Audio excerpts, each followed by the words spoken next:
your wings. Cover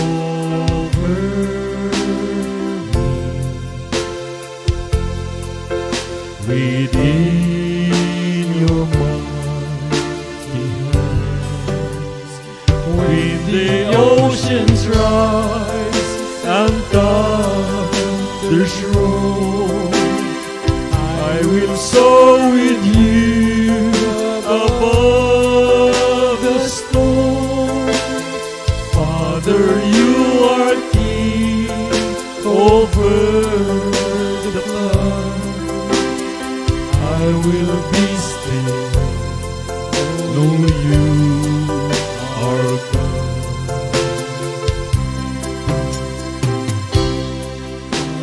My praise, my soul, in Christ alone.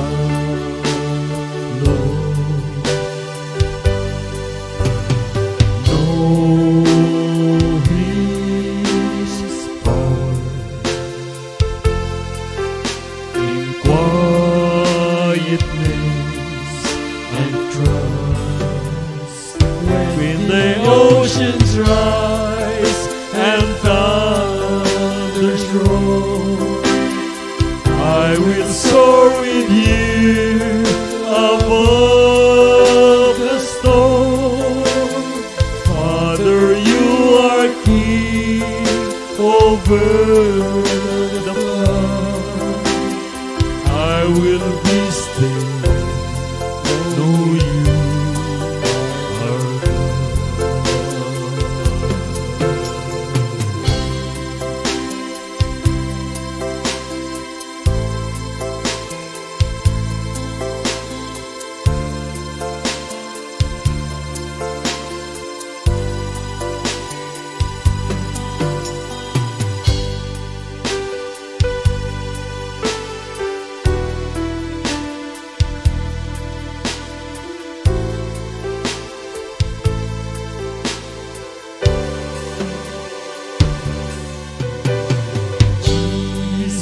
Jesus, we enthrone you.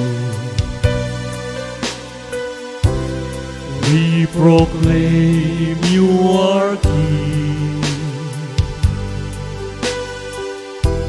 Standing here in the midst of us, we raise you up with our praise. And as we worship in your throne, and as we worship in your throne, and as we worship in your throne, come Lord Jesus and take your place. Lift up your hands to the coming King. Bow before Him and adore Him, sing to His majesty.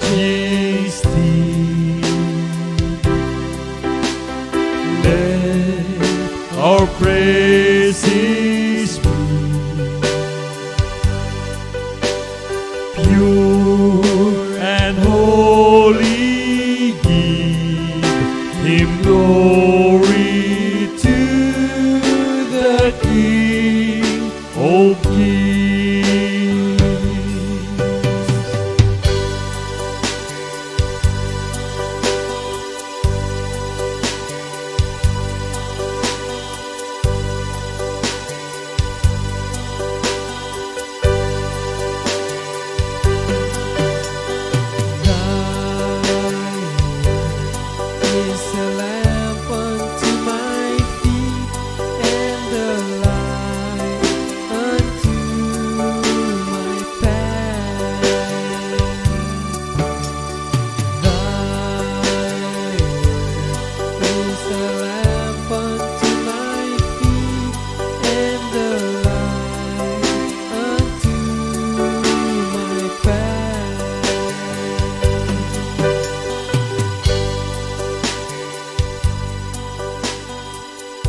Magandang hapon sa inyo mga ginigiliw naming taga-subaybay at patuloy na walang sawang nanonood sa ating live Facebook.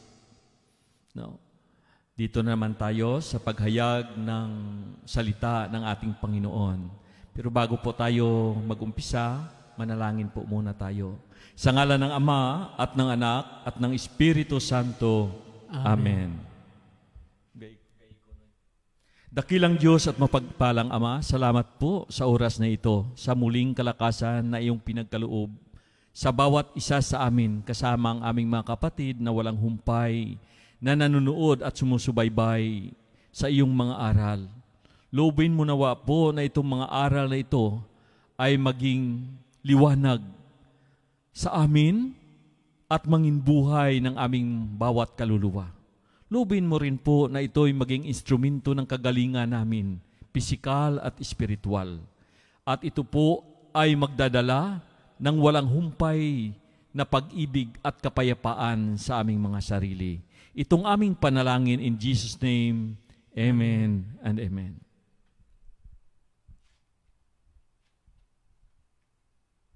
Yung ating gospel reading ngayon ay kinuha natin sa sinulatan ni San Juan, chapter 3, verses 16 up to 18.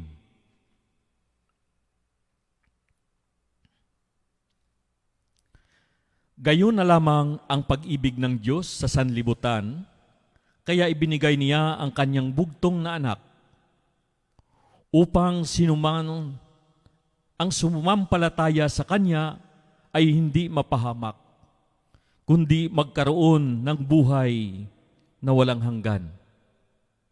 Sapagkat sinugo ng Diyos ang kanyang anak, hindi upang hatulan, maparusahan ang sanlibutan, kundi upang iligtas ito sa pamagitan niya.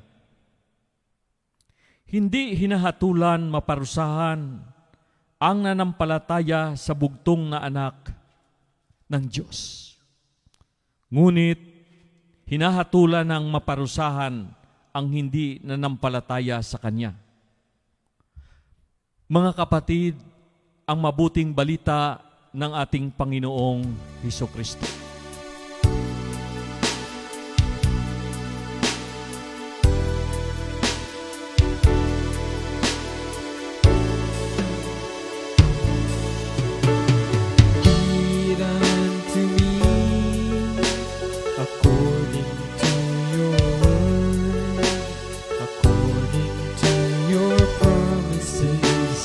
I can stand secure. Carve upon my heart the truth that set us free. According to your words, O Lord, be done to me.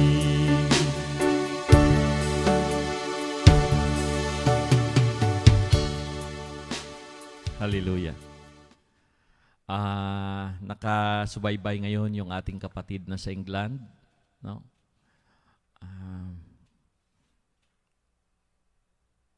Nawa ang Panginoon ay patuloy na sumusubaybay at gumagabay sa bawat isa sa atin. Yung salita ng ating Panginoon na ating tinunghayan ngayon, sa 16 po, ay gayon na lamang ang pag-ibig ng Diyos sa sanlibutan, kaya ibinigay niya ang kanyang bugtong na anak upang ang sinumang sumampalatay sa kanya ay hindi mapahamak. Yan po ang nakalagay sa 16. Ang nakalagay dito, ang sumampalataya ay hindi po mapahamak. Amen.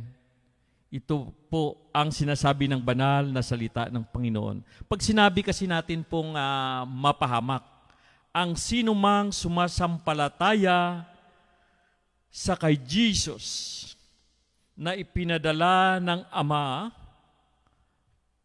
ay hindi mapahamak kundi magkaroon ng buhay na walang hanggan.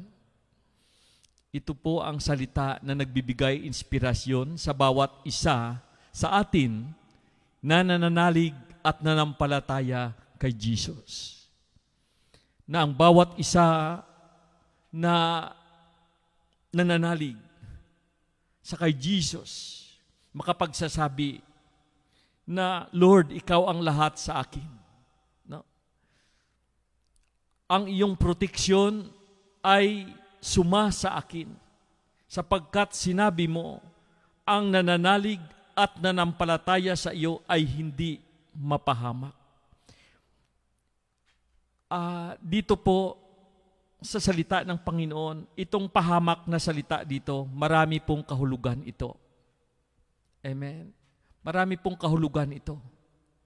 Anuman ang ikasasama po natin, anuman ang mga bagay na nagbibigay sa atin ng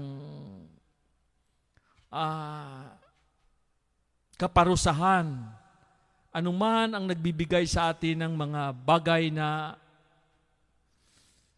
isipin na natin parang hindi natin kaya. Pero si Jesus, pumunta siya dito sa daigdig, ang kanyang dalang balita, ang sinuman na nananalig sa kanya at nanampalataya ay hindi mapahamak. Dala na po dito yung pong sakit at karamdaman. No? Naalala ko yung isang kwento ng isang babae na nagkaroon ng sakit at karamdaman, 12 taon ata, no? Siyang dinudugo. At sa kanyang sakit at karamdaman, nanalig siya at nanampalataya kay Jesus noong pumunta ang Panginoon doon sa kung saan maraming tao ang lumalapit sa kanya, no? At gustong makinig sa aral na ibinigay niya sa kanya. So, gusto kong basahin sa inyo sa Bible para mas maganda na ating matunghayan kung anong nangyayari dito sa isang babae na kung tingnan po natin, 12 taon siyang dinudugo. At lahat na halos ng kanyang ari-arian ay kanya nang ipinagamot, no? Binayad niya sa manggagamot upang gumaling. Pero itong lahat na ito ay walang alibyo o wala man lang nagawa sa kanyang sakit at karamdaman. Gayun din po sa paningin ko na kahit sa ating kasalukuyang panahon ngayon, mayroon talagang sakit at karamdaman na hindi na halos kaya ng medisina. Yung mga doktor hindi na halos kayang pagalingin itong sakit at karamdaman. No. Pero kay Jesus, kung manalig po tayo at manampalataya, siya po ay mayroong magawa sa ating buhay. Tulad ng ginawa ng isang babae. Basahin po natin sa Lucas chapter 8, verses 43 hanggang 48.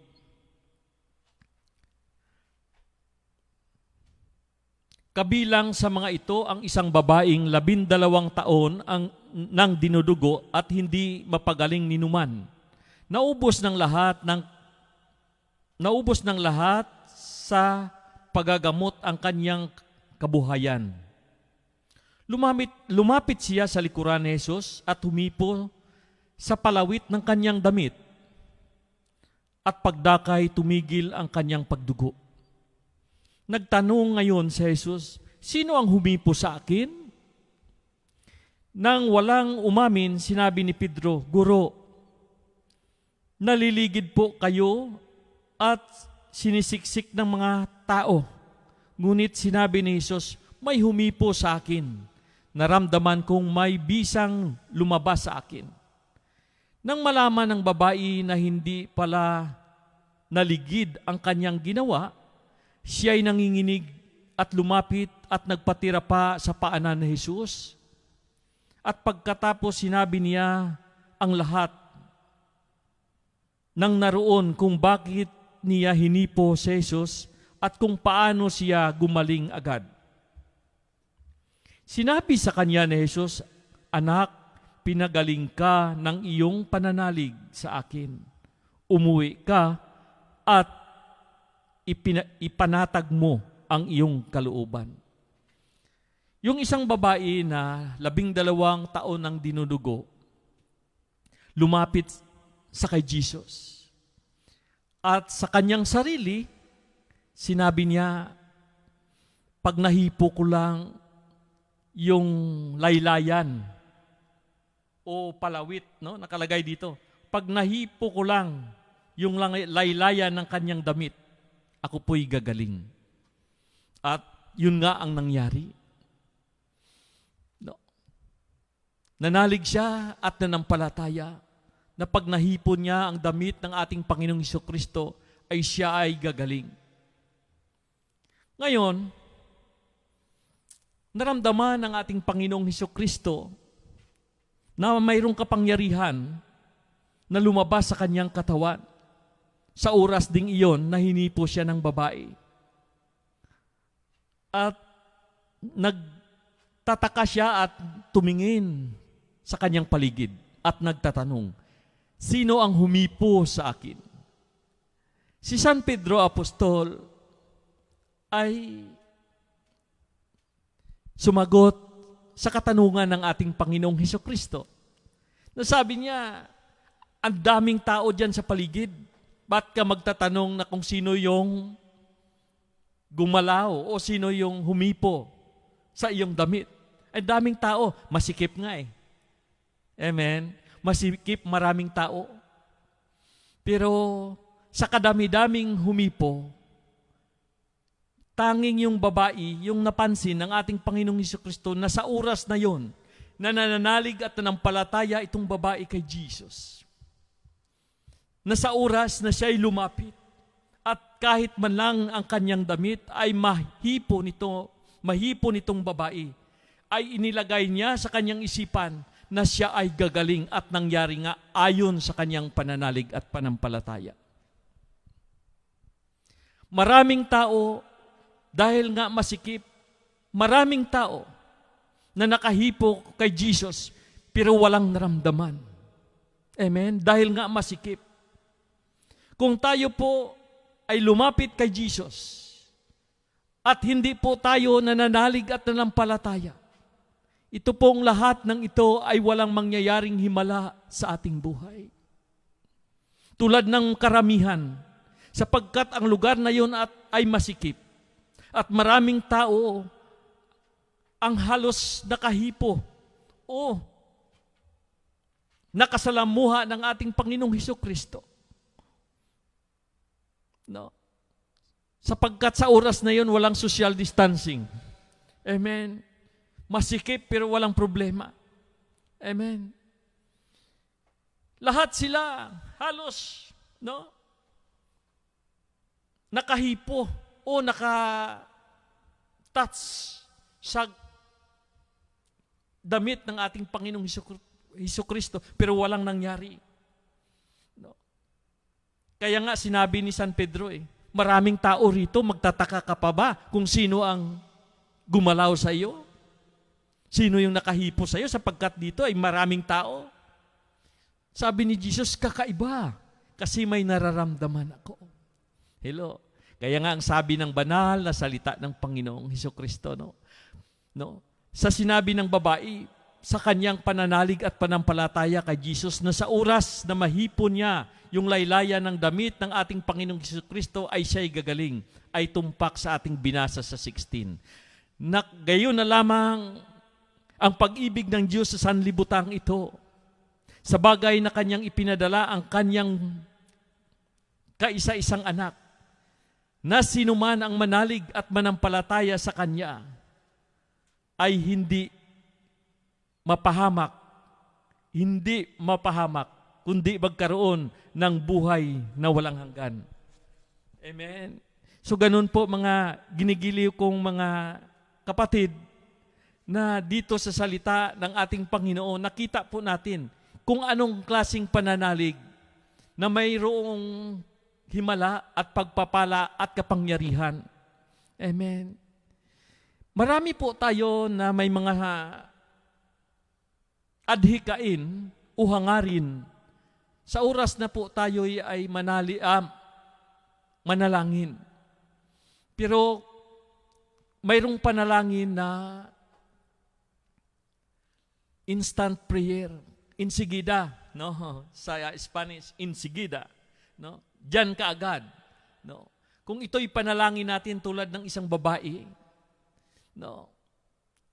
Na sabi niya, sa oras na ito, pag nahipo ko ang damit ng ating Panginoong Hesukristo, pag nahipo lang ako'y gagaling, at nangyari nga ayon sa kanyang pananalig at panampalataya. Amen? Hallelujah. So, dito po, no? Nakita natin na sa 12 taon na sakit at karamdaman na kanyang dinanas, instant, na sa pamagitan ng kanyang pananalig at panampalataya, siya po ay gumaling. Ganito ang sabi ng banal na salita ng Panginoon.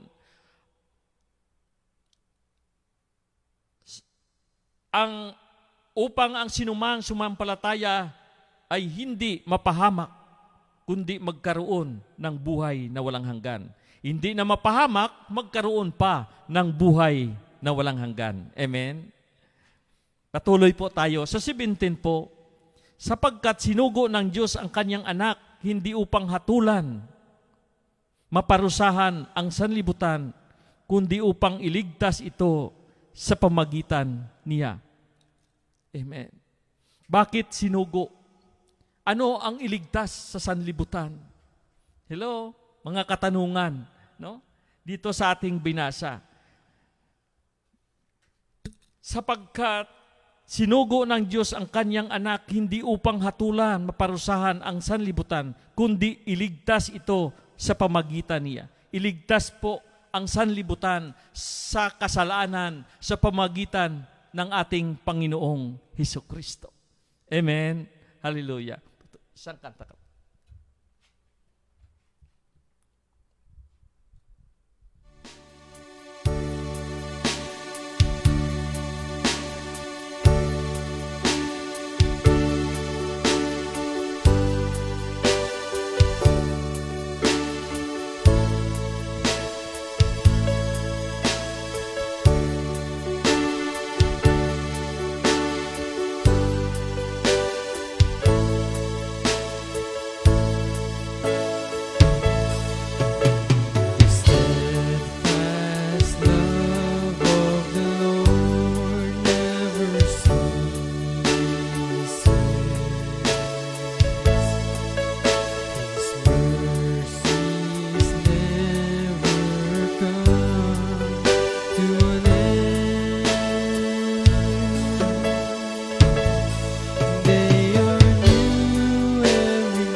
Dito po sa libro ng Roma, chapter 3, verses 10, ayon sa nasulat, walang matuwid, wala kahit isa. Walang nakaunawa, walang humahanap sa Diyos. Ang lahat ay lumihis ng landas at nagpakasama. Walang gumagawa ng mabuti, wala kahit isa. Dahil diyan po, sa tayo po ay hindi matuwid. Walang tao na walang kasalanan, ni ako man, ni sinong tao. Ang sinabi po sa libro ng Roma, lahat walang matuwid. Ayon sa nasulat, walang matuwid, wala kahit isa. Walang nakaunawa, walang humahanap sa Diyos. Walang matuwid. Ibig sabihin, baluktot po tayong lahat. Amen. So, dahil sa tayo po ay baluktot, ang pamumuhay po natin, wala sa ayos, ang purpose ni Jesus sa pagparito upang yung baluktot natin na pamumuhay, upang yung buhay natin na hindi kaaya-aya sa paningin ng Panginoon, no, na nagdadala sa atin sa kamatayan ng ating mga kaluluwa o kaparusahan man o sama-sama. Nagdadala sa atin sa sakit at karamdaman. Si Jesus ay pumarito upang iligtas po tayo ayon sa kanyang salita sa John 17. Dito po sa Roma 3:23, sapagkat ang lahat ay nagkasala at walang sinumang karapat-dapat sa paningin ng Diyos. So yan pala ang purpose, na lahat po tayo ay makasalanan, lahat po tayo ay nagkasala at naging hindi karapat-dapat sa paningin ng ating Panginoon, sa mata ng Diyos, ayon sa nasusulat. So dito po, sa salita ng Panginoon sa 17, sapagkat sinugo ng Diyos, sinugo niya si Jesus, sapagkat baluktot ang buhay ng tao, sapagkat lahat nagkasala at hindi karapat-dapat sa paningin ng Diyos, kaya isinugo niya si Jesus, sapagkat sinugo ng Diyos ang kanyang anak, hindi upang hatulan maparusahan ang sanlibutan, kundi upang iligtas ito sa pamagitan niya. Dahil po sa ating pamumuhay na hindi ayon sa paningin ng ating Panginoong Hesukristo, tayo po'y nabuhay sa ating mga kasalanan. Pinadala niya si Jesus upang iligtas po tayo. No? Si Jesus ay pumarito at pagpunta niya rito sa daigdig na ito, hindi na siya nagtanong sa mga tao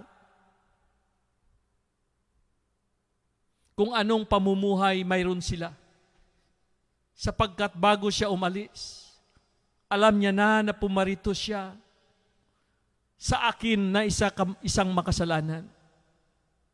Alam niya na bago siya umalis, na pumunta siya rito upang iligtas tayong lahat na ayon sa salita ng Panginoon ay tayong lahat ay makasalanan at hindi nakalulugod sa paningin ng ating Amang nasa langit.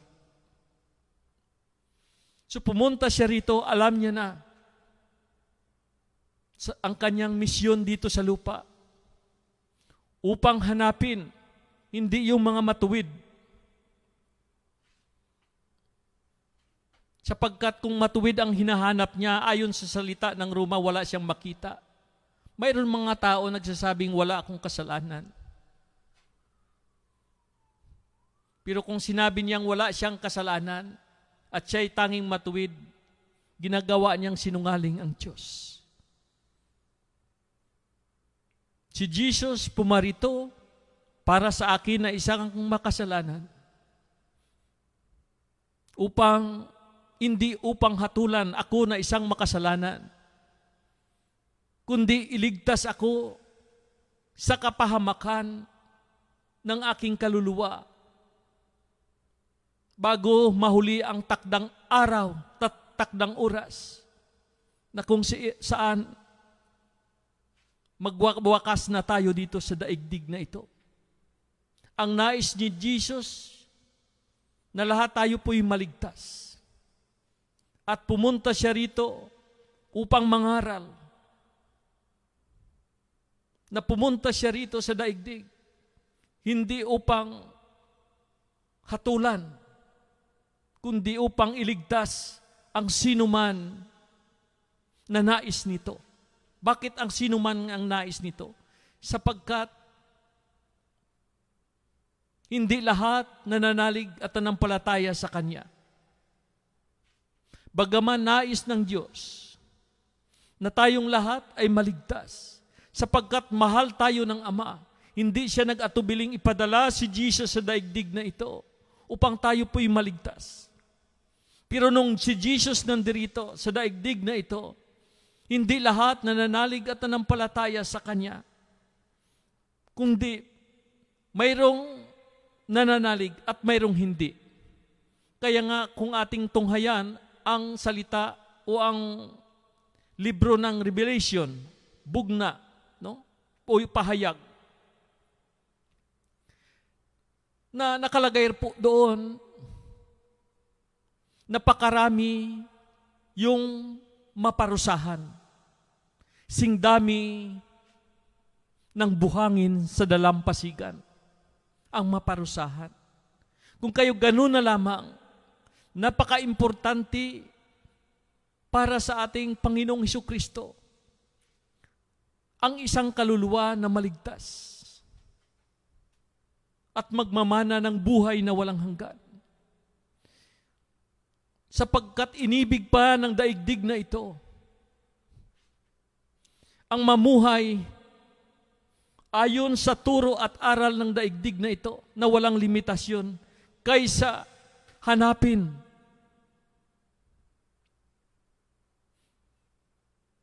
ang kaligtasan ng kanilang mga kaluluwa. Ang sabi ng banal na salita ng Panginoon, sa bawat kaluluwang maliligtas ay maraming anghel at mga santo sa langit ang natutuwa, nagpupuri sa Panginoon dahil sa isang kaluluwa lang na maligtas. Sapagkat gaano lang ang isang kaluluwa, ihambing kung ang risyo sa isang kaluluwa kumpara sa dami ng buhangin sa dalampasigan.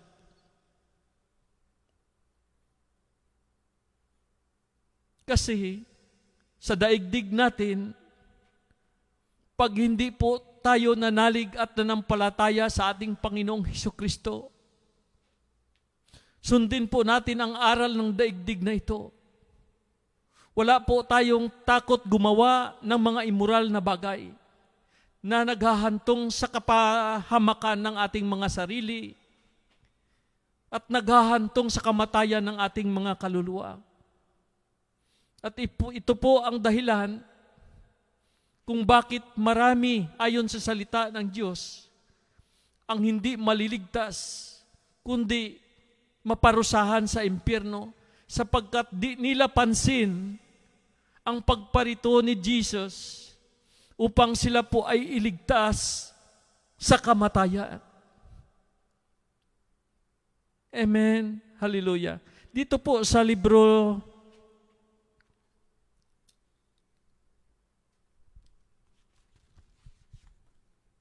ni San Lucas, isang kanta kapatid.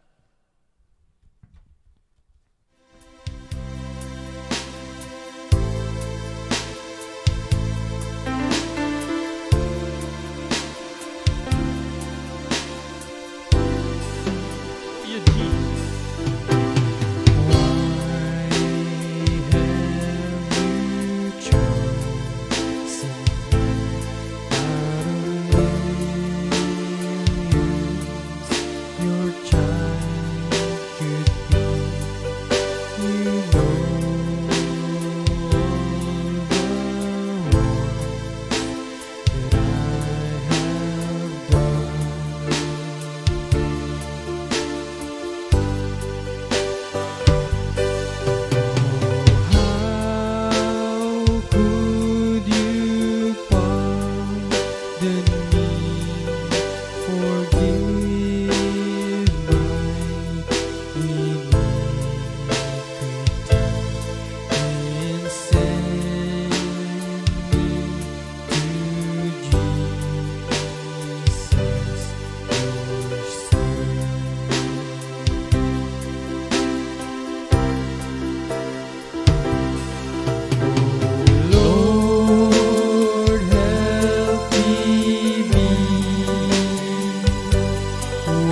you want me to be.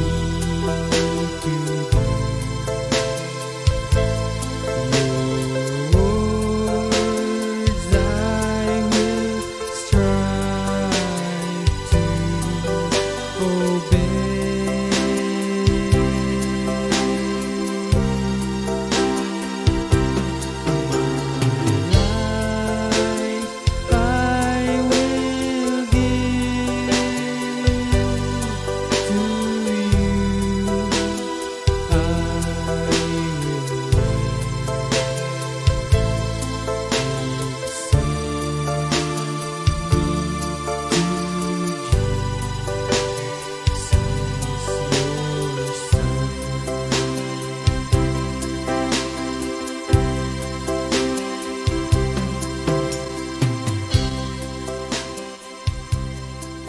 Dito po sa Lucas 13 o 34 hanggang 35 o sa Matthew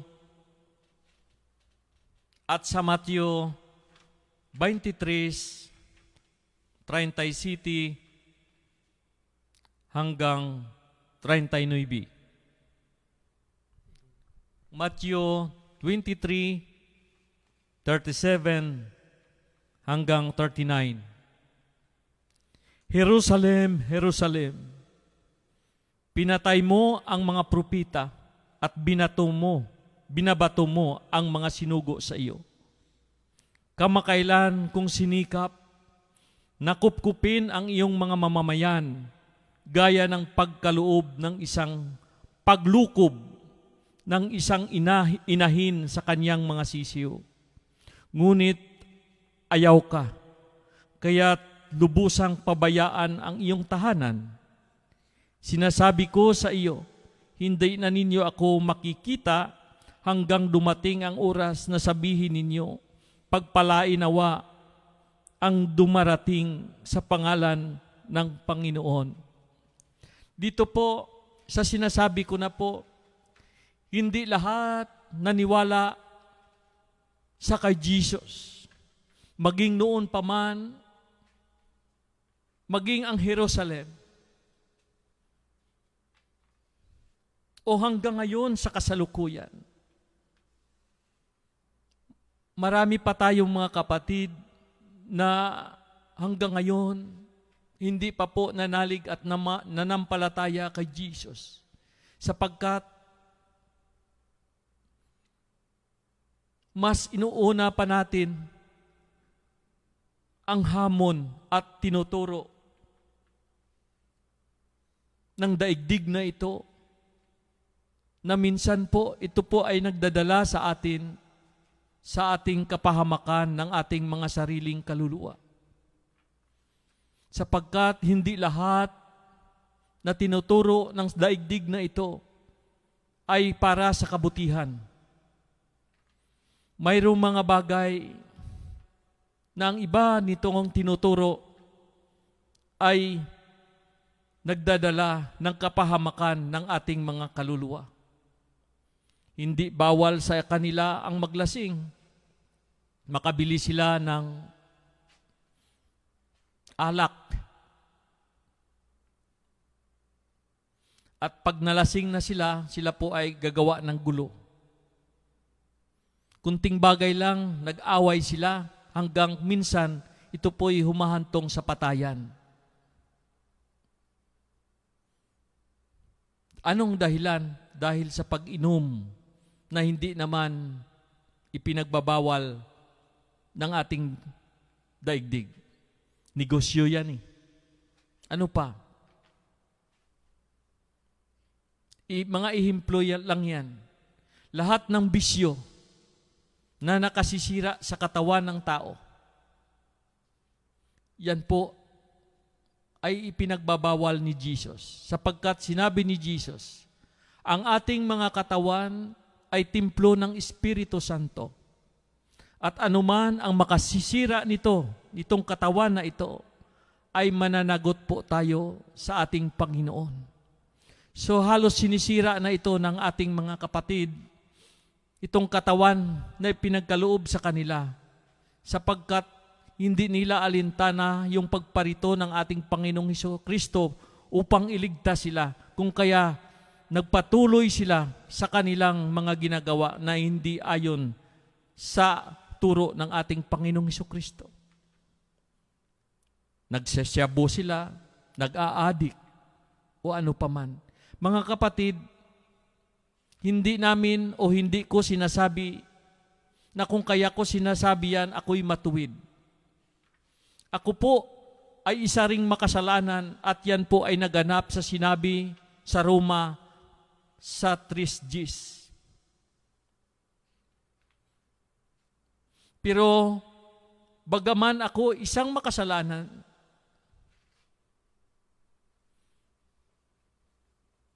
tinanggap ko po ang pagparito ng Panginoong Hesukristo at ako po'y nananalig at nanampalataya sa Kanya.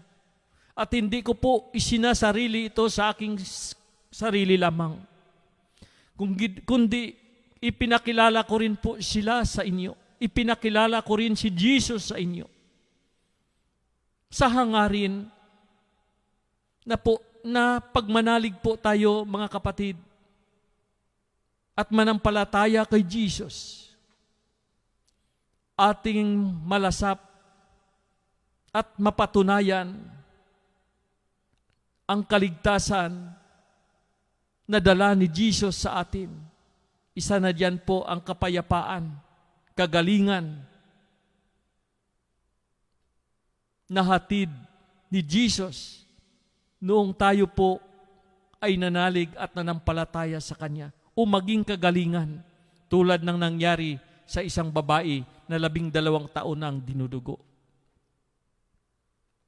Dito po sa ating binasa, sabi ng banal na salita sa Matthew, Jerusalem, Jerusalem, pinatay mo ang mga propita at binabato mo ang mga sinusugo sa inyo. Kailan kung sinisikap na kupkupin ang iyong mamamayan. Bakit sinabi ni Jesus na pinapatay nilang mga propita? Si San Juan pinatay dahil sa pangangaral at ipinamata niya sa mga taong gumagawa ng hindi maganda na ang kanilang ginagawa ay kasalanan. Anong nangyari sa kanya?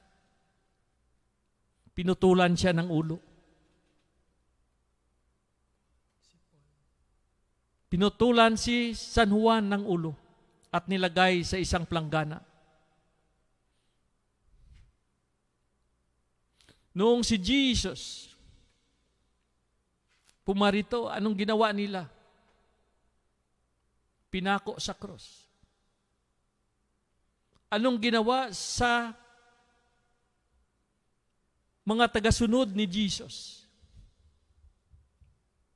Sa mga apostolis? Nang dahil sa pangangaral ng mabuting balita, nang dahil sa pagmamahal ng Diyos, hindi nais ng Diyos na ang tao ay maparusahan, kundi upang iligtas ito sa kapahamakan. Pero anong nangyari? Ito po ay kanilang binabato, ito po ay kanilang pinapatay. Kaya nga dito, Jerusalem, Jerusalem, pinatay mo ang mga propita at binabato mo ang mga sinugo sa iyo. Kamakailan kung sinisikap nakupkupin ang iyong mamamayan gaya ng paglukob ng isang inahin sa kanyang mga sisiyo. Ito po yung sinasabi ko. Inihalin tulad ng ating Panginoong Hesukristo na kung tayo po'y manalig at manampalataya kay Jesus, makaangkin po tayo ng isang proteksyon galing sa Diyos na inihalin tulad niya sa isang inahin na sa paglukob ng isang inahin sa kanyang mga sisiw. Nakita po natin yung isang inahin na manok.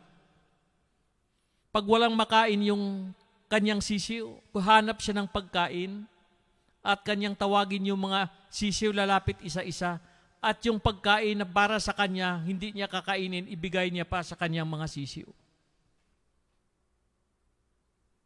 Kung mayroong kapahamakan na darating sa mga sisiw ng inahin, kanya pong pinoproteksyonan yung kanyang mga sisiw upang umalis yung mga gustong manakit sa kanyang mga sisiw. At sa pagdating ng gabi, alam ng inahin na malamig. Kung kaya, yung kanyang mga sisiw ay kanyang linulukuban upang maproteksyonan sa lamig ng gabi. At sa umaga, maghahanap ulit ang inahin ng pagkain at ipapakain sa kanyang mga sisiw.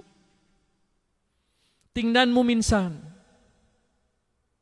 yung mga inahin na hindi masyadong inalagaan, walang nagbibigay ng pagkain, tingnan mo yung kanyang mga sisiw busog.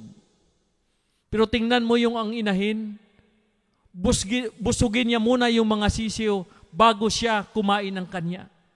Ang sabi ng Diyos, ilang bisis ko kayong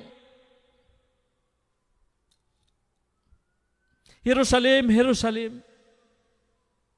pinatay mo ang mga propita at binato mo ang mga sinusugo sa inyo. Kamakailan kong sinisikap na kupkupin ang inyong mga mamamayan gaya ng paglukob ng isang inahin sa kanyang mga sisiw, ngunit ayaw ka. Kaya, lubusang pabayaan ang iyong tahanan. Dahil sa pag-ibig ng Diyos, nais niya maging inahin sa atin. Sa isang halintulad na tayo'y mga sisiw at ang inahin ang ating Panginoong Hesukristo. Upang sa pamagitan ng kanyang proteksyon, ang lahat na nananalig at nanampalataya sa kanya ay hindi mapahamak, kundi magkaroon ng buhay na walang hanggan. Isang buhay na fully supported ng ating Panginoong Hesukristo. Alam niya ang ating mga pangangailangan. Ang nais lamang ni Jesus sa kanyang pagparito upang manalig at manampalataya po tayo sa kanya, upang iligtas po tayo na kaya niya tayong proteksyonan tulad ng isang inahin sa kanyang mga sisiw. Hallelujah. Amen. Hallelujah.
Patuloy po tayo mga ginigiliw kong mga taga-subaybay.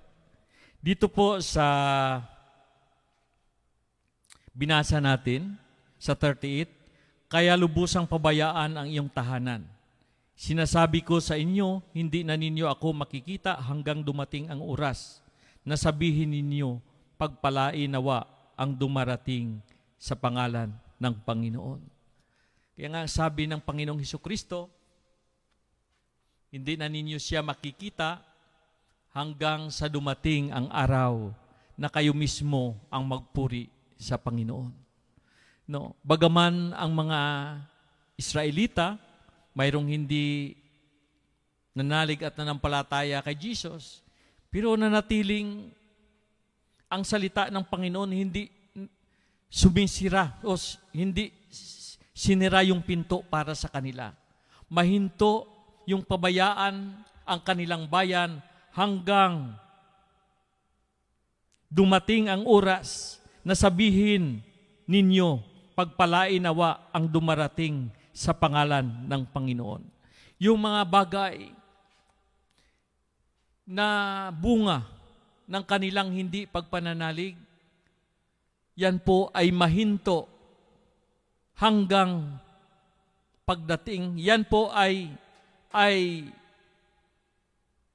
yung kanilang, ibig sabihin, yung kanilang mga dinanas dahil sa pagtalikod sa Panginoon, dahil sa hindi nila pananalig at panampalataya, hindi isinira ng Panginoon ang pinto para sa mga Hudyo o para sa mga Israelita o para sa ating lahat na hindi nananalig at nanampalataya sa Kanya.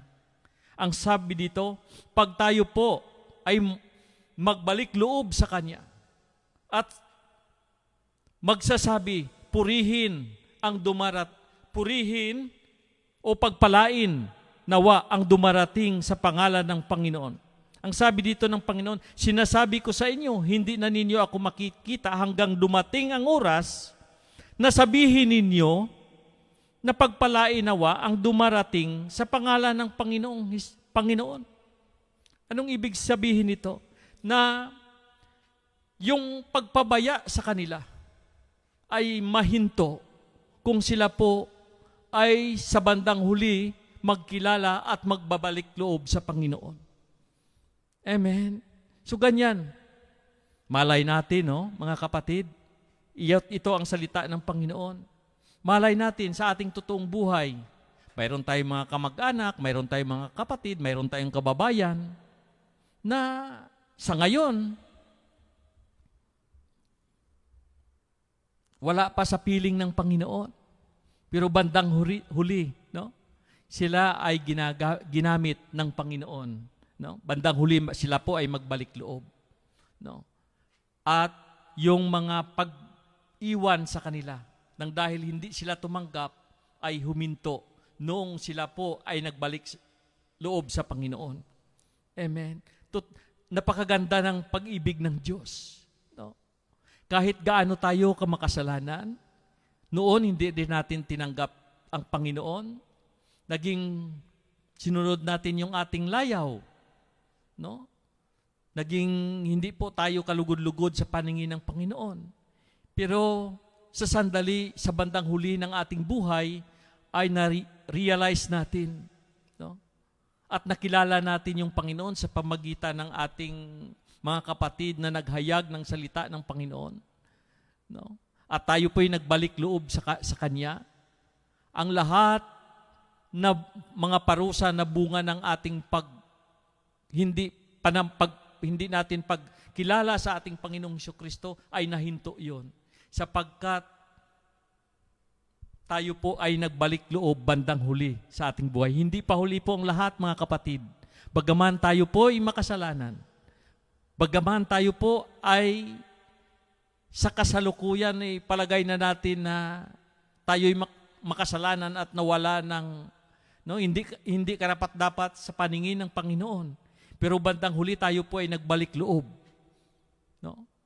Tayo po ay magmamana pa rin ng buhay na walang hanggan. Amen. Basahin ko ulit, ha. Kaya mula sa umpisa, no?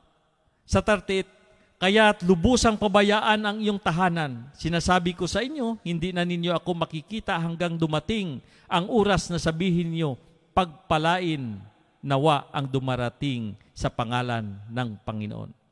Sinasabi ko sa inyo na hindi niyo na ako makikita hanggang, no? Yung hanggang na yon, no? May hangganan. Nakikita natin na, sinasabi ko sa inyo, hindi nyo na ako makikita. Parang nagtatampo yung ating Panginoon dyan eh.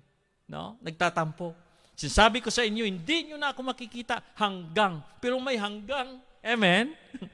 May hanggang. No? Yung hanggang, may hangganan. Pagdating na hanggang. Hello? Hanggang dumating ang oras. Hanggang dumating ang oras na sabihin ninyo, pagpalain nawa ang dumarating sa pangalan ng Panginoon. Amen. Hallelujah. Kung manatili po tayo na hindi natin alintana yung mga aral ni Jesus at hindi po tayo mananalig at manampalataya sa Kanya, magpatuloy tayo dyan, ay, sabi dito, pabayaan yung ating bayan. No?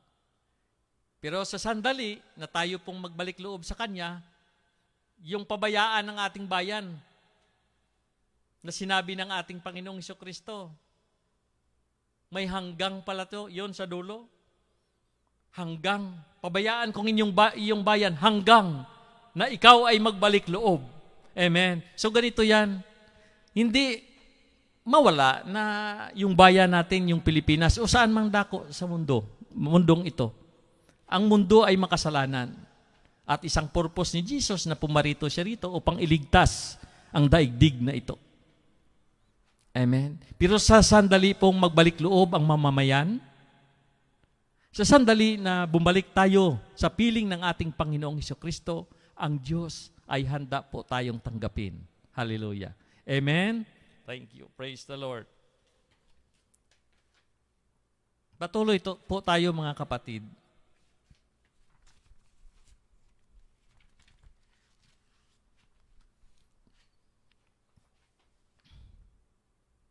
Dito po sa 18, hindi hinahatulan maparusahan ang nanampalataya sa bugtong na anak ng Diyos.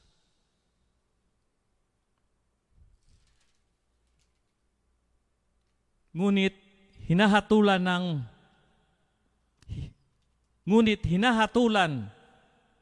ng maparusahan ang hindi nanampalataya sa Kanya. Hindi hinahatulang maparusahan ang nanampalataya sa bugtong na anak ng Diyos. Bakit sinasabi dito na hindi hinatulang maparusahan ang nanampalataya? Kasi intended na po tayo na tayo po'y maparusahan dahil sa ating mga kasalanan. Amen? Pero dahil nananalig po tayo at nanampalataya sa Kanya, ang rason kung bakit hindi po tayo na parusahan, dahil tayo po ay kumilala at nananalig kay Jesus. Amen? Tayo po ay sinasabi dito na hindi na hinahatulang maparusahan ang nanampalataya sa bugtong na anak ng Diyos.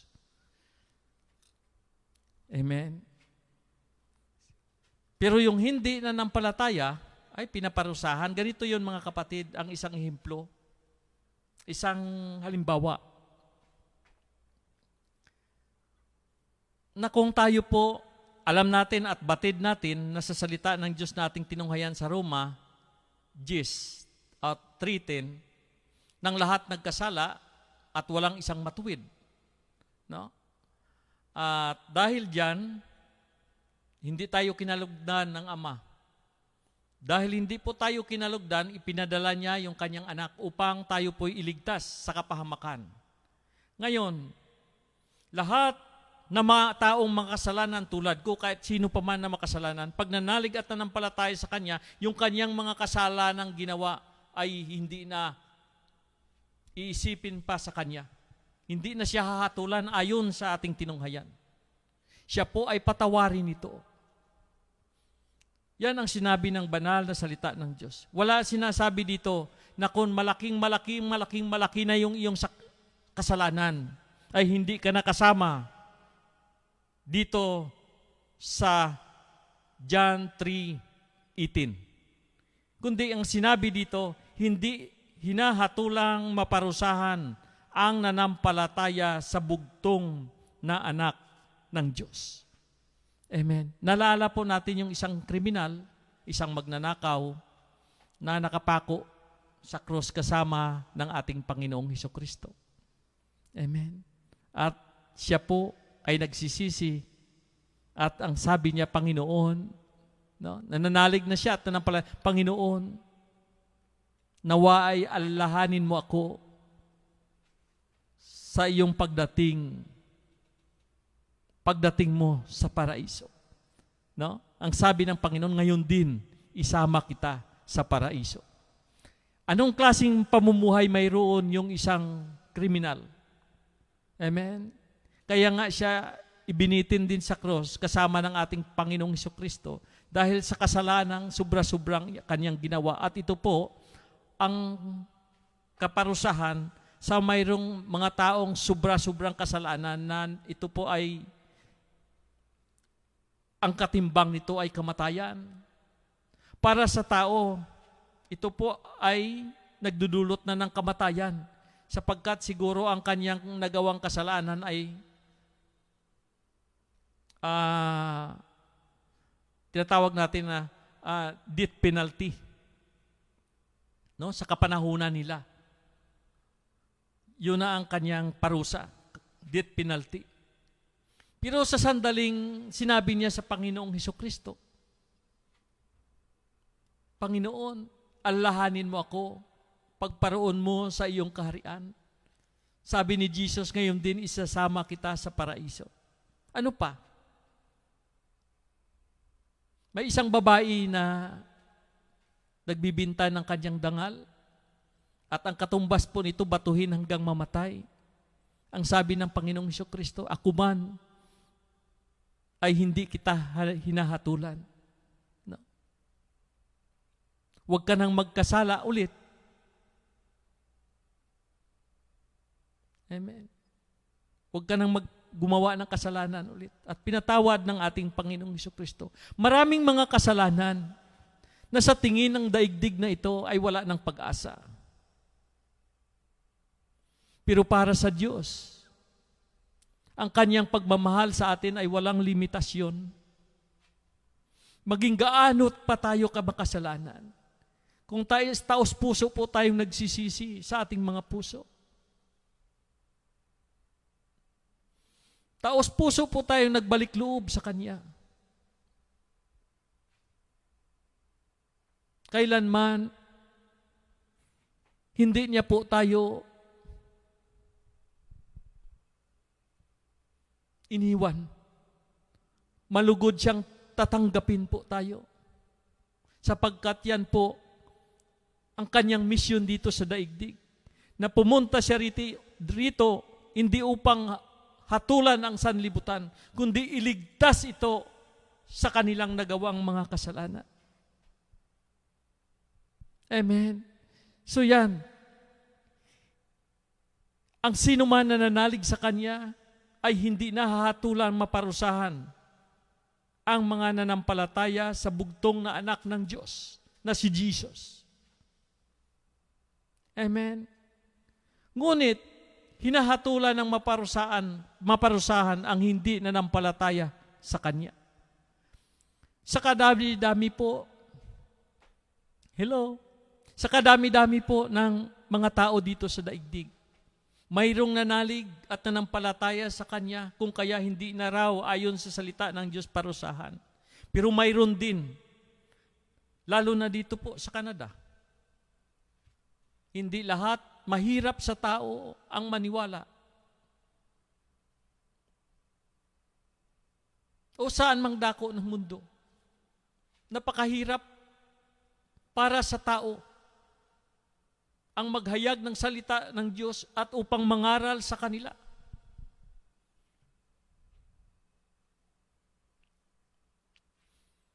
Pero,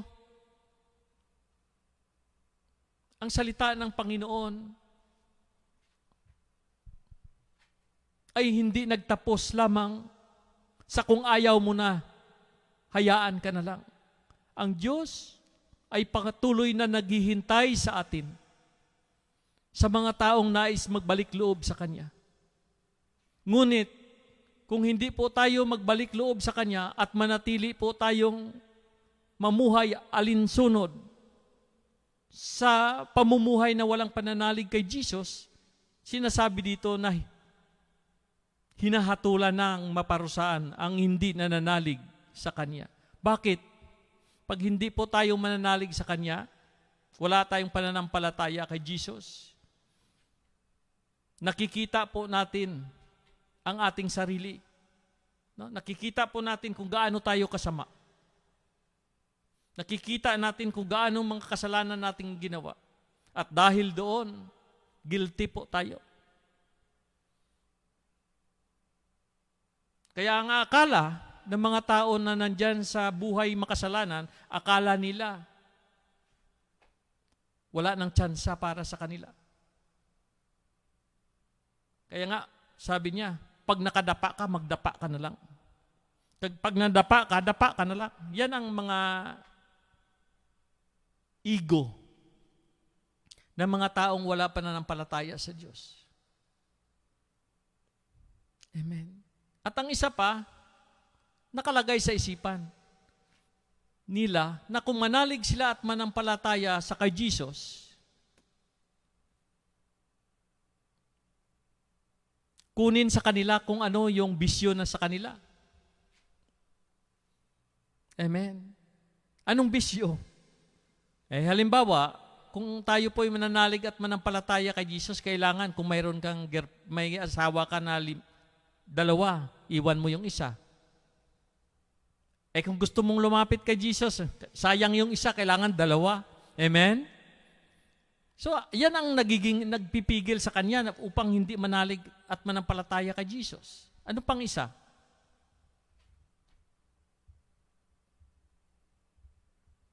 Na pag gustong-gusto niyang mag-addict, droga. Kung magkapunta ako kay Jesus, sayang yung droga. No? Sayang yung bisyo. Yan nagpipigil sa kanya. Tinitingnan niya yung mga bisyo na sa kanya. Na kung siya ay mananalig at manampalata kay Jesus, nasa isip niya, yung nakagawian niya na sa kanyang buhay. Amen? Kaya ang paglapit natin kay Jesus, ito lang mga kapatid ha, hayaan mo muna yung bisyo mo. Hello? Hayaan mo munang umaalipin sa iyo kung ano man yan. Tanggapin mo muna si Jesus sa iyong puso. Amen? Manalig ka muna at manampalataya. Isuko mong lahat kay Jesus. At yung mga bagay na hindi mo kayang baguhin sa iyong lumang buhay, kunin ni Jesus yan at hindi ka magsisisi. Magkaroon ka ng kapayapaan sa iyong sarili, magkaroon ka ng kagalingan, at magkaroon ka pa ng buhay na walang hanggan. Amen? Hallelujah. Sunod dito mga kapatid, manalangin po tayo.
Dakilang Diyos at mapagpalang Ama, salamat po sa iyong banal na salita. Salamat sa iyong pag-ibig sa amin. Salamat sa iyong pagpadala kay Lord Jesus, na sino man ang mananalig sa Kanya ay hindi mapahamak, kundi magkaroon ng buhay na walang hanggan. Lord, salamat sang imo promisa sa amin. Lingapin mo po kami at patatagin mo po kami sa aming pananalig at panampalataya sa iyo. Lingapin mo po kami tulad ng isang inahin na manok sa kanyang mga sisiw. Salamat sa lahat ng biyaya ng kaligtasan na iyong dala-dala para sa amin.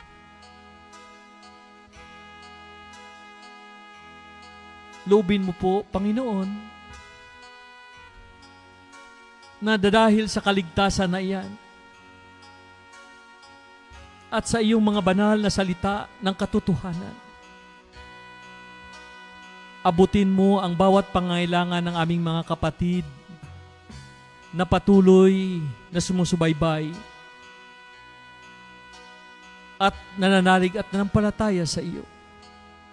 Father God, I standing upon your words, the words of truth. Right now, Heavenly Father, whatever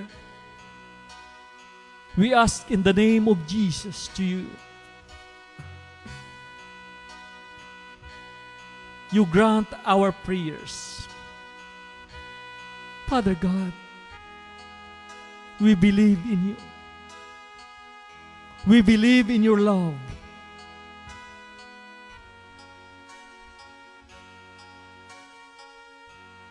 Thank you for sending your Son, Jesus Christ, for us. Hallelujah. Sinabi mo, Panginoon, na sa 2 o 3 na nagkaisa sa panalangin, ito po ay iyong ipagkaloob sa amin. Lord, pagpalain mo po ang aming mga kapatiran, kung ano man po ang kanilang mga pangangailangan sa buhay. Pagalingin mo po sila. Bigyan mo po sila ng kapayapaan sa kanilang buhay araw-araw. Proteksyonan mo po kaming lahat.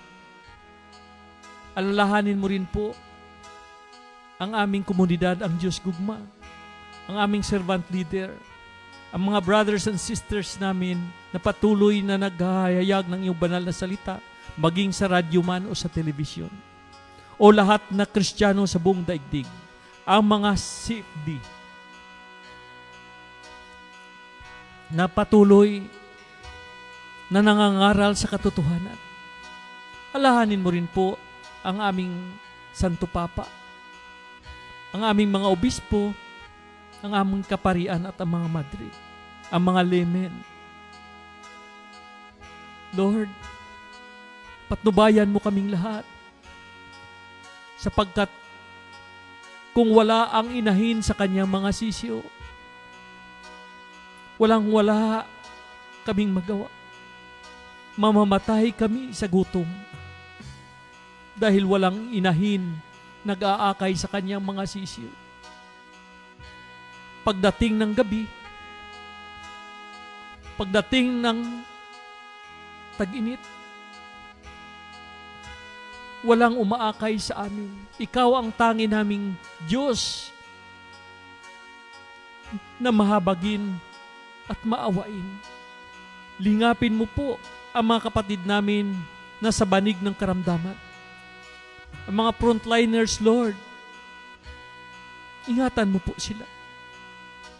Mga kapatid po namin sa Amerika, Sister Yvonne, Sister Flor de Rusi, Sister Gracia, si Mukmok.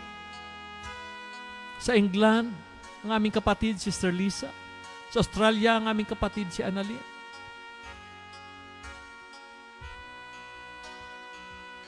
Sa Saudi Arabia, ang aming kapatid. Sa Kuwait, sa Bahrain.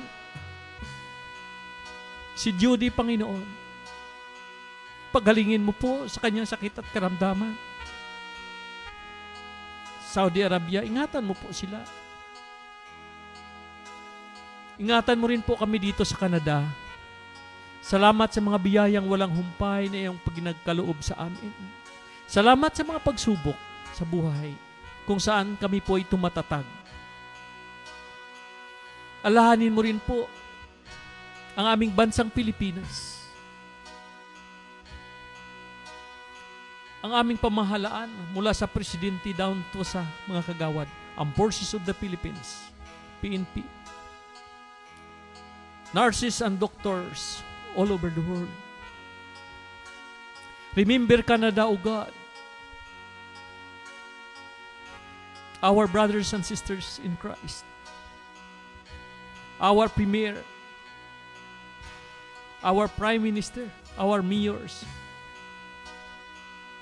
the doctors and the nurses, the freezing every day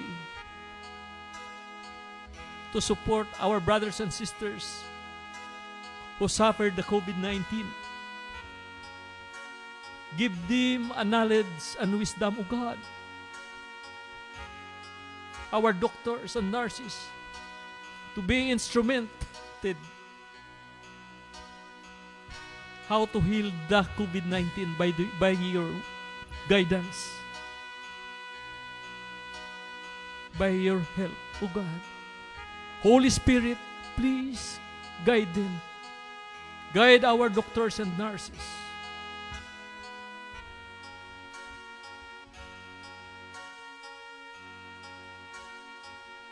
Remember our President, O God. Please guide him. Our senators, our brothers and sisters in Christ in Singapore, in Taiwan, in Indonesia, in China, in Italy, in all over the world, O God.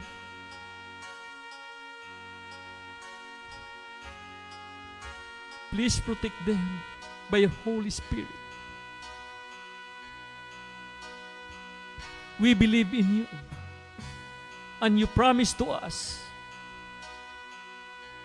that whoever believe in your Son Jesus Christ will not perish but have everlasting life. We believe in you, and we standing upon that words, the words of truth, and never, never, never lie. Oh, hallelujah.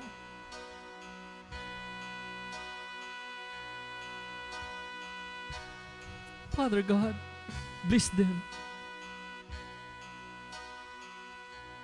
Sinasabi mo sa dalawa o nagkaisa sa panalangin, ito po'y pagkaloob mo sa amin.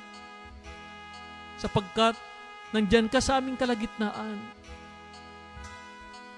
at hindi ka malayo sa amin. Kami po'y nananalig at nanampalataya na amin ang tinanggap ang aming kahilingan. In Jesus' name, Amen and Amen. Sa ngalan ng Ama at ng Anak at ng Espiritu Santo, Amen. Magandang hapon, paghidait mga kapatid. God bless us all.